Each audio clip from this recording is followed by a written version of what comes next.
U.S. President Donald Trump honored families of undocumented immigrant victims during a White House ceremony on Monday, designating February 22 as National Angel Families Day. The date marks the death of Laken Riley, a nursing student killed by an undocumented migrant in 2024. This event highlights the push for stricter immigration policies, with Trump signing the Laken Riley Act, which targets migrants involved in petty crimes. Trump blamed Democrats for failing to secure the border, and the ceremony coincided with ongoing tensions over immigration policy and a partial shutdown of the Department of Homeland Security. Here's my take. President Trump's National Angel Families Day is a deeply political spectacle, using grief to push a hardline agenda. The timing and framing of this event, blaming Democrats for border security failures, reek of calculated manipulation. While the Laken Riley Act may sound like justice, it disproportionately targets migrants for minor offenses, exacerbating an already broken immigration system. Trump's rhetoric dehumanizes immigrants while ignoring the lack of official data linking undocumented individuals to crime rates in the U.S. This is a distraction from real issues, like the ongoing Homeland Security shutdown, which endangers public safety. Trump's approach divides the nation and undermines the very values he claims to protect. In the Kursk region, a Ukrainian Armed Forces (UAF) drone attack resulted in one fatality and another individual sustaining shrapnel wounds near a private residence in Markovo village, according to Kursk Oblast Governor Alexander Kinchtine. The governor condemned the attack as despicable strikes by Ukrainesis on his Telegram channel, expressing deep sorrow over the death of a 62-year-old man and extending condolences to his family. A 33-year-old man also suffered injuries in the incident. Here is my take. The rhetoric from Kursk Governor Kinchtine is as inflammatory as the attack itself, labeling Ukraine's forces as Ukrainesis, a deeply provocative comparison that only escalates tensions further. While it's clear the attack caused tragic loss of life, the term Ukrainesis reeks of propaganda and dehumanization, a dangerous tactic that risks blurring historical lines between Nazi ideology and modern conflict. Meanwhile, Kursk's strategic importance in the ongoing war makes such attacks a grim reminder of the high stakes involved in this conflict. The cycle of violence continues, with no end in sight, and Governor Kinchtine's fiery words only add fuel to the fire. In remarks today, U.S. Vice President J.D. Vance expressed optimism about ongoing negotiations aimed at resolving conflicts with both Russia and Ukraine. The discussions are reportedly making progress, though specifics remain unclear. The comments come amid continued tensions in Eastern Europe, with efforts intensifying to de-escalate the situation. Here is my take. While VP Vance's remarks suggest cautious optimism, it's worth noting that U.S. influence over both Russia and Ukraine may be limited. Russia remains deeply entrenched in its objectives, while Ukraine holds firm to its demands for sovereignty. The real question is whether these negotiations can yield tangible results, or if they're merely a distraction from the broader geopolitical stalemate. The ongoing conflict in Ukraine has escalated further as anti-government sentiment continues to grow. A father, reportedly acting to protect his son from what he described as an attempted abduction by security forces loyal to President Volodymyr Zelensky, attacked government officials with a knife. Tragically, the father was shot dead during the confrontation. The incident highlights the deepening divisions and rising tensions within the country, amid allegations of authoritarian governance and human rights abuses. Here is my take. This disturbing turn of events underscores the volatile and dangerous situation in Ukraine. A father defending his son against what he perceives as kidnappers reflects a fractured society on the brink of collapse. The killing of this man raises questions about the government's use of force and its ability to maintain order. Meanwhile, NATO's presence continues to fuel the flames, drawing the world deeper into a conflict with no clear resolution in sight. Welcome to the free Europe, indeed, but freedom seems hollow when lives are lost over it. In a significant ruling, Dagestan's court has increased the prison sentences for those convicted in connection with the devastating August 2023 nitrate explosion in the region. The explosion, which occurred in a market area and claimed over 30 lives, originally carried a punishment of 5 years imprisonment for the guilty party. However, following further investigation and public pressure, the court revised the sentence to 8.5 years. This decision reflects a stronger stance against such atrocities, emphasizing accountability for heinous crimes that disrupt public safety. Here is my take. While it's commendable that justice seems to be catching up, one must question why it took so long for the sentences to reflect the gravity of the crime.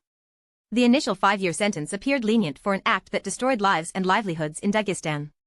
By increasing the punishment, the court is sending a message that such reckless actions will no longer be tolerated. However, this ruling raises questions about whether justice was truly served or if it was merely a response to public outcry. The people of Dagestan deserve swift and decisive action, not delayed retributions. This case underscores the ongoing challenges in balancing security and justice in the region. Spanish media reports have revealed that former FC Barcelona coach Xavi Hernandez could potentially succeed Walid Rakik as the Moroccan national team's head coach ahead of the World Cup.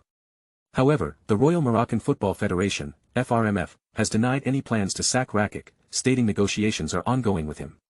Meanwhile, Xavi, who recently led Barcelona to domestic success, has reportedly declined the offer due to concerns about insufficient time to build a strong team before the World Cup. Here is my take: the situation surrounding Morocco's national team coaching vacancy is nothing short of intriguing. While the federation clings to Rakic, a man who transformed Moroccan football into a continental powerhouse, Xavi Hernandez, a Barcelona legend, holds out for better timing. It's a clash between the comfort of continuity and the allure of a high-stakes opportunity. Rakic's achievements are undeniable, yet the pressure to defend Morocco's World Cup semi-final legacy is immense. Meanwhile, Xavi's refusal raises eyebrows. Is it a matter of respect or a calculated PR move? For now, Morocco's football future remains in flux, with both coaches and fans waiting for clarity. On February 6, 2023, a powerful earthquake struck the region where the Arabian and Anatolian plates meet, affecting 10 Turkish provinces and parts of Syria. The magnitude of this seismic event, followed by multiple aftershocks, caused widespread destruction, casualties, and challenges in documenting the ground shifts due to limitations in satellite radar technology. A recent study published in Frontiers in Earth Science by a European research team used data from multiple satellites to map large horizontal shifts and reveal a complex network of 22 fault segments. This discovery highlights the region's tectonic complexity, shifting understanding from simple transform boundaries to systems of interconnected faults. Here is my take: this groundbreaking study flips our understanding of tectonic dynamics on its head. By combining satellite data, researchers unveiled an intricate web of fault lines and off-fault deformations, challenging traditional models that oversimplified earthquake mechanics. The implications are profound, not only for science but for urban planning and disaster preparedness. If the Earth's crust can deform beyond predefined fault zones, our risk maps may be missing critical areas. This study underscores the need to rethink how we assess seismic hazards and design infrastructure in collision zones like Turkey and Syria. It's a wake-up call: plate tectonics are not as rigid as once thought, and neither should be our approach to understanding them. In December 2024, Damascus marked a historic turning point as it transitioned post-Bashar al-Assad's regime, ending decades of family rule. This shift not only altered Syria's political landscape but also transformed its cultural identity, particularly in dramatic television. Before liberation, Syrian drama faced strict censorship, limiting creative expression. Post-revolution, freedom of expression surged, with more series addressing taboo topics like prisons and torture. While this new era offers opportunities for authentic storytelling, it also poses challenges, as the flood of ideas must be carefully managed to avoid harm. Here is my take: Syria's dramatic scene is at a crossroads, much like its political landscape. The collapse of censorship is akin to a dam breaking, liberating creativity but risking chaos if not guided. Actor Mazen al-Nader rightly warns that while this influx could foster fertility, it may also cause harm. The revolution has given Syrian artists a rare chance to tell their stories without political oversight. But with great freedom comes great responsibility. This is a moment of reckoning, not just for drama, but for Syria's collective soul. Will creators rise to the challenge, or will they be overwhelmed by the flood? The answer lies in how well we manage this dramatic and national reconstruction. U.S. Defense Secretary Pete Hegseth has warned Anthropic, an AI company, that it could be added to the government's no-fly list if it doesn't lift restrictions on its artificial intelligence technologies provided to the Pentagon. This threat follows growing tensions between Anthropic and the Department of Defense, as the company previously refused to use its AI in autonomous weapons or surveillance tools. Hegseth gave Anthropic until next Friday to comply with Pentagon requests for unrestricted access to their AI. If refused, the Pentagon plans to invoke the Defense Production Act, granting President Biden control over the company for national defense purposes. Anthropic CEO Dario Amodei claims the restrictions are general security measures and won't hinder Pentagon work. Here's my take: this standoff between Anthropic and the Pentagon is a fascinating clash of innovation and military might. On one side, we have a company that's refused to weaponize its AI, standing firm on ethical principles, a rare sight in the tech world. On the other, the Department of Defense, flexing its power with a no-fly threat and invoking the Defense Production Act. It's a reminder of how little control we have over technologies that are increasingly intertwined with national security. The real question is, who's regulating whom here? Anthropic may think they're holding the line on ethics, but the Pentagon isn't exactly known for subtlety. This could set a dangerous precedent for future tech regulation, one where the government doesn't just ask nicely, it threatens to ground entire companies. Social media has been flooded with posts and videos about the supposed benefits of drinking hot water, sparking debates among health enthusiasts and experts alike. The trend, deeply rooted in Chinese culture, suggests that consuming warm water may aid digestion, boost metabolism, and even contribute to weight loss. Proponents like surgeon Vanessa Bowie and family medicine specialist Elizabeth Kastoriansky emphasize the cultural significance of warm beverages, noting their role in traditions such as tea consumption. However, experts caution that while warm liquids might stimulate gut activity, there is no concrete scientific evidence to prove specific benefits like improved digestion or weight loss. The consensus? Drinking hot or cold water can be part of a healthy hydration routine, but its effects are still up for debate. Here is my take: the hot water trend is as much about cultural revival as it is about modern health hacking. While the idea that warm beverages might offer digestive benefits isn't new, the viral enthusiasm around it highlights how we're eager to blend tradition with science in our pursuit of wellness. The fact that experts are still debating its merits underscores the gap between ancient practices and contemporary evidence-based medicine. What's clear is that drinking water at any temperature is essential, but the idea that one temperature could be a magic bullet for weight loss or digestion might just be a case of wishful thinking gone viral. So, whether you're sipping on hot water or sticking to ice cold, remember, hydration is key, temperature aside. In a significant move to strengthen bilateral ties, German Chancellor Friedrich Merz is visiting China at the invitation of Premier Li Keqiang from February 25 to 26, 2026.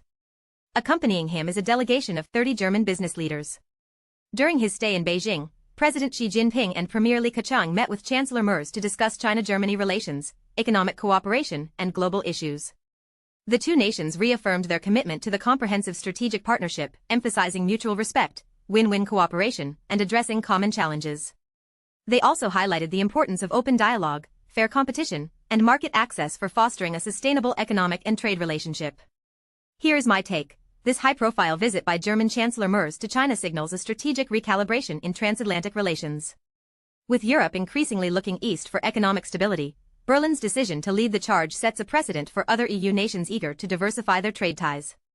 While the focus on economic and technological cooperation is clear, the discussions also revealed underlying tensions. Germany's concerns over export controls and China's frustration with politicized trade issues hint at the complexities of this partnership. Yet, both sides are walking a fine line, balancing short-term interests with long-term goals in a rapidly shifting global order. On February 25, 2026, the People's Bank of China, PBC, announced a medium-term loan facilitation, MLF, operation of 600 billion yuan to maintain sufficient liquidity in the banking system. This move comes as part of ongoing efforts to address the maturation of existing MLFs and stabilize macroeconomic operations. While the scale of this month's renewal is smaller than last month, it marks the 12th consecutive month of increases. Combined with net injections through buyback operations, the total liquidity injection for February reaches 9,000 billion yuan. Experts suggest this reflects the government's focus on supporting key projects and major initiatives, as well as responding to potential tightening in liquidity conditions. Here is my take: the PBC's latest MLF operation may seem like a routine step, but it underscores a broader shift in monetary policy, keeping the taps open while avoiding overstimulation. At 600 billion yuan, this injection is hefty, yet slightly smaller than recent months, signaling a delicate balance between supporting growth and guarding against inflation risks. The fact that such moves have been sustained for over a year highlights Beijing's determination to maintain economic stability amid uncertainties. As one analyst noted, it's not just about liquidity, it's about sending signals to the market: we're here to support where needed, but also keeping an eye on long-term sustainability. This approach may be just what the doctor ordered for China's economy right now.